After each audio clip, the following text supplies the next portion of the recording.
Hello there, everybody. The Hat Person here, and man, I'm super tired.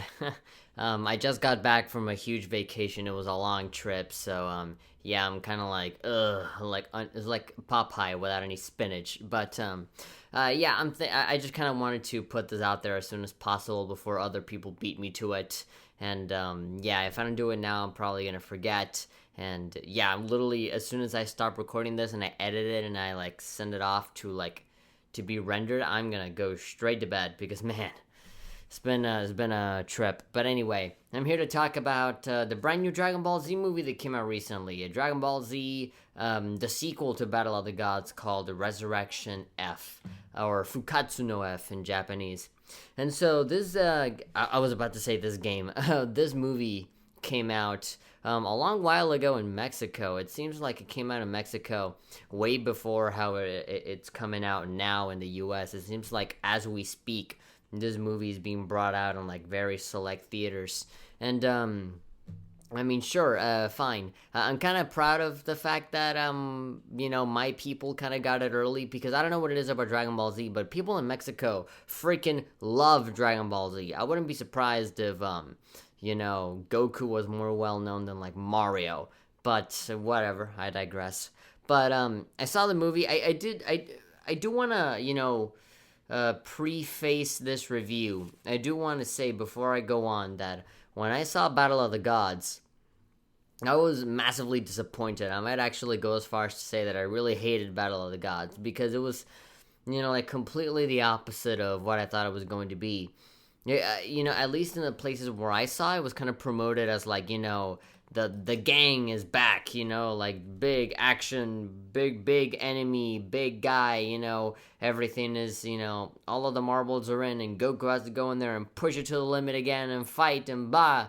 And it was literally everything but that. When I saw the movie, it was a lot of comedy. It was a lot of the characters doing a lot of really stupid stuff. Vegeta, the proudest, most like badass guy in the whole series, is doing a bunch of stupid stuff. The villains are doing a bunch of stupid stuff. Goku's doing a bunch of stupid stuff, and even the story itself seems to be a bunch of stupid stuff. So even like the fighting that you do actually see, it's kind of disappointing. It's not that rewarding because nobody really wins. It's kind of a stalemate. And then suddenly the film just kind of ends. And so, yeah, I really hated it. But now you have Fukatsu no F, which seems to be way more promising. They seem to be, again, promoting all the action and stuff. And, they promoted a lot of action in Battle of the Gods as well, so I didn't really trust it this time. But then they're involving like other cast members. It's not just Goku fighting this time. You have Frieza coming back. He has a brand new form. Goku has a brand new form as well, and Vegeta has a brand new form. I'm gonna lower my chair a little bit. There we go. I look a little better like that. Anyway, I saw it in Spanish with the Spanish dub, which I personally feel is the best dub out of all of the Dragon Ball Z dubs, and not because I'm Mexican. I'm not being biased towards it. It's simply I've heard the Japanese one, I've heard the English one, and I've heard the Spanish one. I've heard the English one and I like it as well, but I like the Spanish one better. Just the vocabulary just seems to fit a lot better to me. And the voices just fit way better, in my opinion. But, yeah, usually I like to watch animes in Japanese with English subtitles, but this is one of the very, very rare moments where I think that the Spanish one is the best one. And so I saw it like that. I saw it in a movie theater with both kids and adults alike, Everybody was in a movie theater with adults that grew on Dragon Ball Z and, kids that are still growing up on Dragon Ball Z as well. Because they do reruns of it on television all the time in Mexico. And so all these people are watching. Me and my brother are watching it. We're ecstatic. And immediately from the very beginning, you can already tell that it's putting all that stupid stuff from Battle of the Gods, but they're keeping a very healthy balance. It seems like they're not, in Dragon Ball Z, I've never really took it seriously, like, take the story seriously. I've never done that, It's always been like a healthy mix of, having some comedy and having some fighting and having that fused together, And I feel like in Resurrection F, they do that very nicely up until the point where this movie just feels like a really long episode in a good way. It feels like a long episode because that's what it is. It has a very, equal measure of comedic relief, just small, nice moments of comedy, kind of shoved into like all of these moments of action and dialogue and, having the story progress a little bit. And by progress, I mean like punching each other to progress.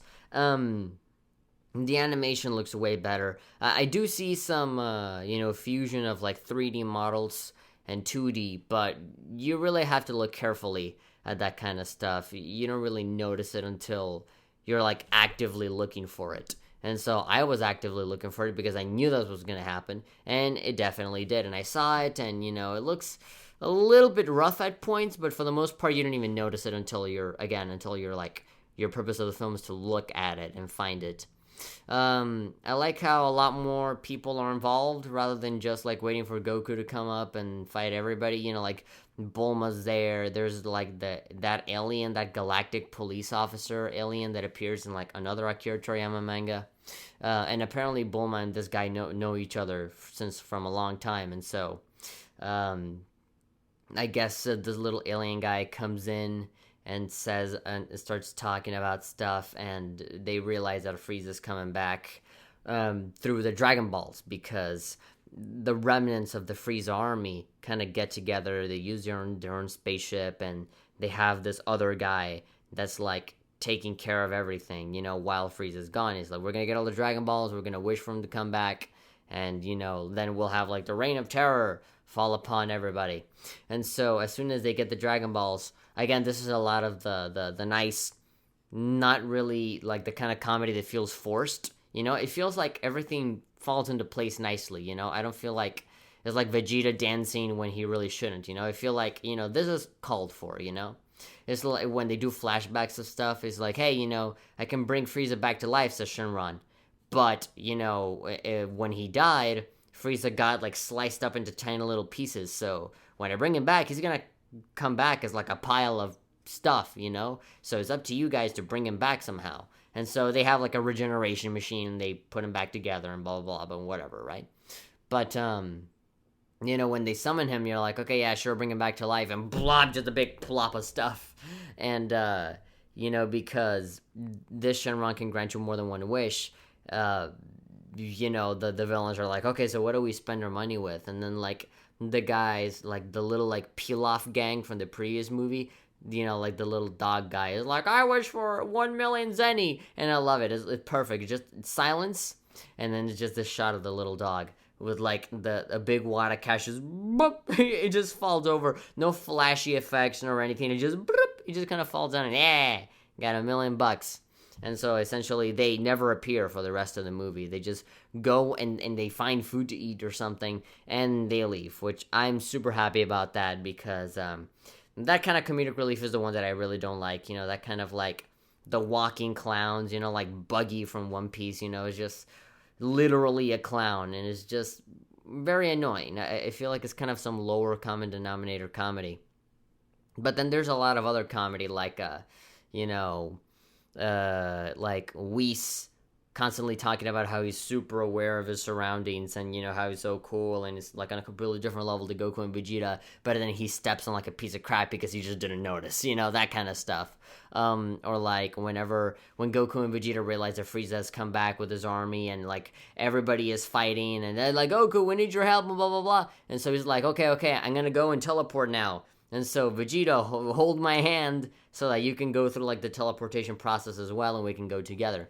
And Vegeta's like, me? Hold your hand? And then it gets, like really awkward, and like, you touch your hand. And then when they teleport, then they teleport in front of everybody. And so, everybody can see, like, Vegeta holding Goku's hand, and he's like, okay. Just small little things like that, because then anime, a lot of animes in general kind of have this problem of them just explaining the joke all the time.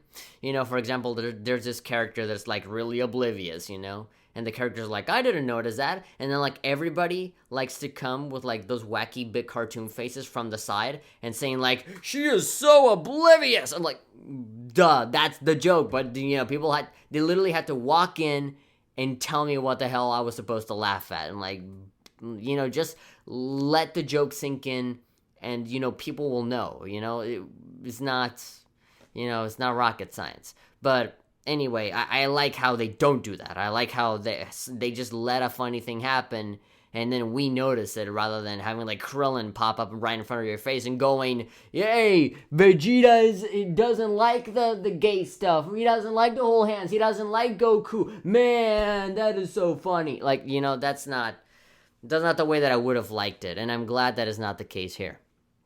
And so, speaking of things that I do like a lot, is how everybody, like Krillin, Tien, Gohan, everybody starts fighting. There's a lot of major characters that literally just don't show up just cause, like, where's Majin Buu in all of this, I mean, I'm pretty sure, like, the fat Majin Buu would have come in and just kicked Frieza's ass in, like, 2 seconds, and that's it, Goku doesn't need to transform. Goku doesn't need to fight him. Just Buu turns him into chocolate, eats him, done, Something like that. But, of course, they never mention him. He never appears ever. And of course, Videl is not there because she's taking care of Pan, the now baby person. Piccolo's there as well, but he seems to be weaker for some reason. I mean, they might put like the excuse of like, oh, it's been such a long time since Majin Buu, so we're out of practice or something. But they never say that. They kind of just get beaten into like the in whatever story convenient way. But whatever. I mean, the animation is great. It's great seeing that. It's great hearing, like, the music and seeing all the, like, the signature moves, like the special beam cannon and the Kamehamehas and that thing that Tien does with the little triangle thing and the Destructo Disc. Pretty cool. It's kind of like a big love letter to all of those fans that already know all those moves. And of course, I'm watching the Spanish dub. So with the Spanish dub, they don't like they don't like Hollywoodize it, and they don't go Destructo Disc. No, they say like the original like Japanese thing. Tien, when he does the thing, he's like Geikukan ha, or like with Destructo Disc, he's like Reikuzan, and goes and like for example, the Spirit Bomb in Japanese is called the Genki Dama. And so they say that in Spanish, the Genki Dama, I'll throw it at you, senor. But in English, a lot of Americans saying, nah, people are too stupid for those words. What, learning brand new words from other countries? That's weird. Let's just call it the Spirit Bomb. And so the only thing that actually carries over is like Kamehameha, Masenko, and that's pretty much it. I mean, even like the Special Beam Cannon is called something else, like in Japanese, but because, I don't know, these companies that make the dubs, they just assume that we're going to be stupid and we're not going to want to, like, pronounce all of that. So just, the Special Beam Cannon, it's special because it's powerful. I feel like they're talking down to me and I don't like it. But in any case, the fighting is really cool. I love the animation. Frieza's brand new form, Golden Frieza, not that big of a deal because very quickly, I kind of don't understand the order by which things happen, Like, obviously it's Goku and Frieza, well, at first it's like all of the henchmen, coming in and fighting like the regular like Z fighters. And then it's Goku versus Frieza, just regular form, and they're just fighting and having it out, and Goku's winning. And so then Frieza transforms into Golden Frieza, and then Goku transforms into like Super Saiyan, God Super Saiyan Goku. And so it's as they explain it, and you can just kind of assume that it was through Whis' training that they achieved that form. Although I kind of would have liked something like more of a breakthrough at that moment, It's like, I feel like I missed out on something when the guy just transforms, like, but I can do this now, it would have been great because it's such a big, giant breakthrough. This is why the Frieza saga is so important and huge in DBZ fans, because this is a thing that Goku's not prepared for. Is this big, awesome thing that just sparks within Goku out of his anger, rather than like, I trained a lot, so transform and I beat you. It's not that easy. I would have liked it if the other Z fighters were involved and they did get hurt and they did get defeated, and not necessarily killed, but defeated and hurt. Or, we could very visibly see that Frieza was winning, and then have Goku, get angry, get pissed off, and go beyond his limits, to be like, God damn you, and then he transforms into Super Saiyan God something, and then Whis comes in and says, oh, my training worked, that kind of stuff. Have it build up to be like, this is a brand new form, rather than being like, yeah, I can do it, you're dead now, blah, and just slap him around all the time, I feel like it would have given some good tension that's not there, some fantastic tension of having, like, just have the explosion of, bah, I have blue hair now, and now I'm beating you, It seems like everything was in Goku's favor from the very beginning, which seems a little bit anticlimactic. It's like, where's the build-up? It's just, I already know that the guy's gonna win. It seems like, Goku always seems to be one step ahead from Frieza, and it seems like Frieza's not really much of a villain anymore. He's just this guy that's very desperate for some revenge, and he just can't get it because Goku's too badass. And so, obviously, as you might expect, because Goku's winning, Frieza essentially just cheats his way out of a victory, and so he completely forgets that Vegeta is there as well. So Frieza does the very typical villain thing of like, I'll offer you, like, I'll turn you into like the general of my whole army, join my side, and we will rule the world together. And Vegeta's like, nah. So he transforms into Super Saiyan God, Super Saiyan as well, blue hair and everything, just completely annihilates Frieza. And so, some stuff happens. I don't want to spoil it, even if it is like a long episode of Dragon Ball Z, and you all know that everything's going to turn out okay in the end. I kind of don't want to spoil the other thing that happens, but in the end, it kind of revolves around the story of kind of Goku and Vegeta having to, work together. Because they point this out a million times in the movie of like, Vegeta is too prideful and wants to do everything alone, and Goku is always way too self-confident, so he's like, no, I can take care of this. And so that ends up biting them in the ass, to the both of them. And so some bad stuff happens, but in the end, they end up defeating Frieza, and they just completely destroy him. And that's basically the end. There's no payoff over what happens after that. There's no, like, setup to, like, the next saga, because, Dragon Ball Super is out now, and I'm actually preparing myself to make the anime vlogs for that. You guys already know that I have like an anime vlog series where I talk about anime. My next one is probably going to be a mixture between Sailor Moon Crystal and Dragon Ball Super. So I'm definitely going to be talking about that. But yeah, I mean, it seems like this movie is after the Buu saga and, immediately after Battle of the Gods. 6 months after Battle of the Gods, I assume. Because there's like a 6-month gap between, the bad guys getting to Dragon Ball to bring Frieza back, and then what's happening in the movie now, like the battle against Frieza and stuff. But yeah, it seems it was really awesome to see, and seeing like the voice actors and everything doing like the Kamehameha and doing all the like the big moves and seeing all the characters back together. It's like seeing like a band, like a musical band come together for like one last concert, and they're old. All these songs, I've heard them a million times, but it's still good, something like that.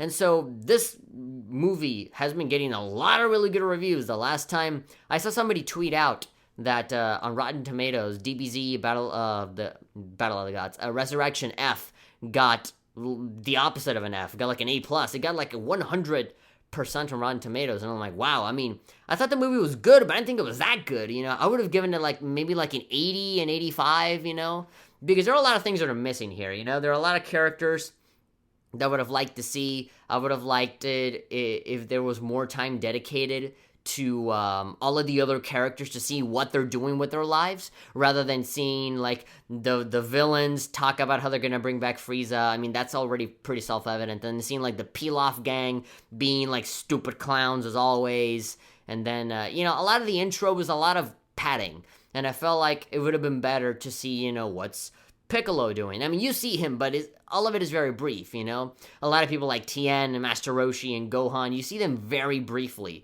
And I would have liked it if there was like a little bit more like dialogue between all of these. And again, you see Krillin and Android 18 very briefly. Again, why isn't Android 18 here as well? Like, she can fight. Oh no, I gotta take care of my child. Ugh. But there are a lot of characters that I would have liked to see, but I just didn't see them. The build-up really wasn't there. I kind of already had a general idea of like, yeah, Goku's probably gonna win, It seems like Frieza was very highly underestimating everybody. But again, it's cool to see it happen, And this is a cool setup for Dragon Ball Super, which is essentially Battle of the Gods and Resurrection F into like anime series form. But anyway, I liked it. I've had to give it a rating to probably be 4 out of 5, 80 to 85%. I think it was a good, solid movie, and I highly recommend you guys watch it. If you guys are bilingual, go see it in Spanish because it's great. But English is good too. I've heard it as well, and I like it. But anyway, if you guys enjoyed this review, be sure to give it a like, and of course, subscribe to stay updated on everything that's been going on, so you never miss a single video when it comes out. I'm the Hat Person, and this has been my review on Dragon Ball Z Resurrection F. Go watch it; it's great, and I will see you guys next time. Bye. Thank you for listening.